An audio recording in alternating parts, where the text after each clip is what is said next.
Hi, we are in the Montgomery County Council building. Today is the Montgomery County Council Committee meeting, which will discuss fiscal year 2016 operating budget. A lot of our conversations about the business climate and about our goals for economic development, etc. So I'm very pleased to see us move in this direction. I know that we're ready to talk about the bills. There were a couple of small changes. Yes. So the executive shifted $3.8 million from BGS to fund the Office of Procurement. In addition to the shift, there's funding for a department director, $244,400 for a department director.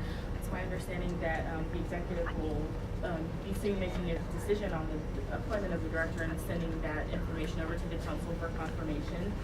There were some minor reductions in operating expenses as well as turnover savings from retirement and underfilling positions. So those are the main items and adjustments that were recommended for the budget this year. And then other than that, there is the funding of the bills that were recently passed last month for procurement. There are four of those, and I can go through them individually. Sure. Okay, so the first bill is Bill 1414 for wage requirements health insurance. This bill, the fiscal impact for this bill is $131,468. This is actually an adjustment from the number that you guys have in the packet on page 6. The personnel costs for this bill are $96,000 and operating expenses total $35,468. And this would provide funding to enact the legislation that was recently passed. Which is a very different amount from where we started when we started with this bill, which was in the millions. So just wanted to offer that as a context, I guess.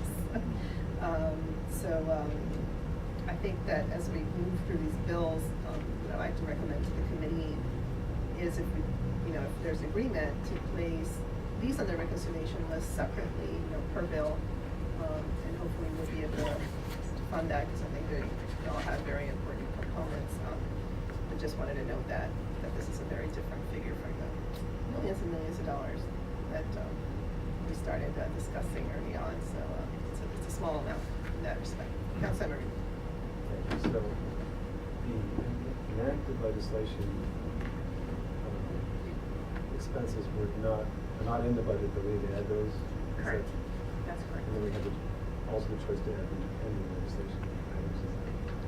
Correct. At this time, it's my recommendation that we add funding to the reconciliation list to fund the bills that have been enacted, but not the ones that are pending at this time. I think that we need to let those continue to move through committee. I think that they're tentatively scheduled to come up in June, and then we can consider any action after it is approved by council. Can I just ask on that? I obviously understand why you'd be enacting and the ones that have the monies for that, but that has already been enacted. But when legislation becomes enacted, is there a supplemental? How do we fund that? In some cases, some bills have been enacted and funding hasn't been passed on for those. In this case, I think that if the council does enact these bills, and what the fiscal impact statement, their fiscal impact is at that time, they would be added by supplemental if the council decides to move that way, or it would be funded through other means, whether it's another fiscal year or not funded at all. Unfortunately, it really is it's varied. Erica with Fiscal Office of Management and Budget. Usually when a bill is passed and there are no additional resources that are appropriated by council, existing resources cover the legislation. It's absorbed within the current operating budget of the department. Thank you.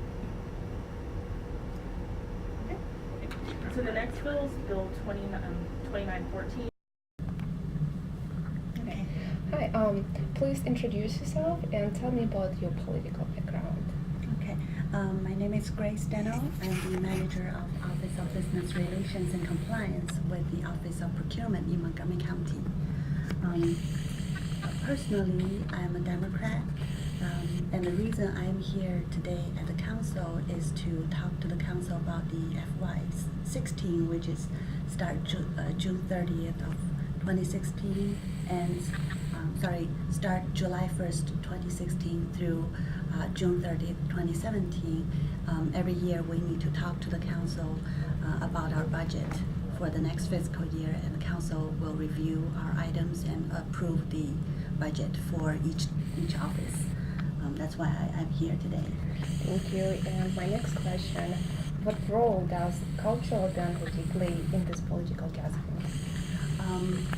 Today's budget analysis and conference is really about my work, which is Office of Procurement, and my office does the contract compliance piece, where we look at each and every contract, make sure all the county's laws and regulations are followed, and all the contractors who have a contract with the Montgomery County are in compliance with these laws and regulations. Thank you. And my last question, how is cultural identity related to the issue that has been discussed in this committee meeting? Actually, I think professionally, we usually keep our personal beliefs away from what we do at work. So, you know, personally, I'm Democrat and I vote, and I actually am a what do you call it, election judge also at my precinct, and I enjoy that a lot. That's why actually I found it interesting that you wanted to talk to me, and I'm all supportive when young kids like this have interest in these political or studies.